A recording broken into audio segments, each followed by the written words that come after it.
Pirmkārt, man šķiet, lai vispār sajustu to, ka jūs esat austrumos, ir noteikti jāaiziet uz tirgu. Vecpilsētā ir viens, ir arābu tirgus, bet brīnišķīgs tirgus ar naktdzīvi, ar vietām, kur ēst, ir Mahane Jūda. Tas ir tirgus Jeruzalemē, kas ir tā kā pie Jafas ielas. Un tur es uzreiz ieteiktu gan kā vietu, kur apmeklēt, gan vietu, kurā ēst, jo tur ir gan humus vietā, ko sauc gas, gan roasters, izcila kafija. Vislabāk, protams, piekdien jums nervi tur ierasties un redzēt arī, kā tirgus slēdz, jo tur staigā tāds drusku nikns hasīts jau tādā šabata tērpā, kurš pūš tauri un rāda, lai taisa ciet, jo tūlīt sāksies šabats un viss jāslēdz ciet. Naktī, kas ir nevis piekdienas vakarā, bet jebkuru citu dienu, īpaši ceturtdienas vakarā, tur ir pilns dejas, mūzika, visādi krogi ielis, cilvēki sēž uz ielām.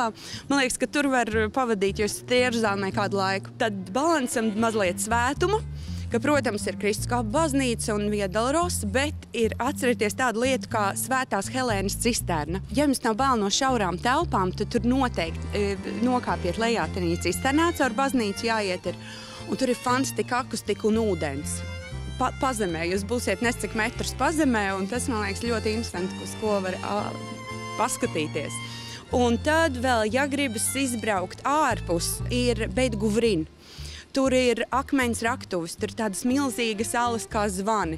Tur ir kapenes apgleznotas tādā dīvaini, skaistā, primitīvā stilā. Tur var izstaigāt dabu. Ja jūs tur esat pavasarī, tur pārlido stāķi, kur atgriežas pie mums no Ēģiptes. Un pretī ir savukārt krustnešu un romiešu teātris. Krustnešu laika tur arī ir tāds cietoksnis un teātris romiešu. Var sakot, pusdiena dabai, arheoloģijai, piknikiem un skaistumam, man liekas, to es jums noteikti ieteiktu. Vēl viena vieta Jafā, kur arī var apvienot pilnīgi visu. Flea market, tas ir utenis, tā teikt, īpaši piekdienas rītos līdz pēcpusdienai. Tur ir mūzika, veci krāmi, skaisti krāmi. Blakus ir senā Jafas pilsēta. Cilvēki tur spēlē mūziku un dejo, un tirgo paklājus, un ko tik ne.